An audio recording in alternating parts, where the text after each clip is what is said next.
Samantala, pagsulpot ng mga ahas na umaatake raw sa ilang alagang hayop sa Bangaldan, Pangasinan, problema ng ilang residente. Nakaalerto si Claire Lacanilaw. Problema ng ilang residente sa Barangay Macayog, Bangaldan, Pangasinan ang pagsulpot umano ng mga ahas sa kanilang bakuran.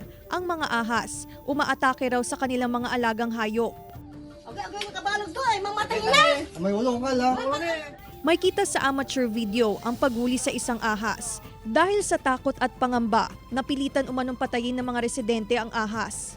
Yung mga ahas, nangangain ng kalapati, manok, saka yung mga pato, ma'am. Kasi tingnan nyo dito sa amin, maraming mga hayop. Maraming bisis na, ma'am, napipirwisyon na sila ng ahas din. May kita pang ilang pinagbalatan ng ahas sa lugar.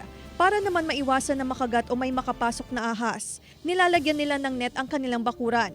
Nakasampung ahas na po ako nakakita. Minsan nadadaanan na lang. Minsan tumatakbo na lang ako, tinatawag ko na lang yung mga pinsan ko. Ayon sa DENR, lumalabas ang mga ahas kapag naghahanap ng pagkain. Paalala naman ng DENR, sakaling makakita ng ahas, hanggat maaari, huwag patayin at agad na i-turn over sa otoridad. May mga paraan naman po para maayos po natin silang mahuli na hindi sila makakasakit. Pag may nakita tayong ganyan, we coordinate with the nearest DNR field office so that they will coordinate with the concerned LGU on how to handle. Kasama si Jing Dakanay, Claire Lacanilaw, 1 North Central Luzon.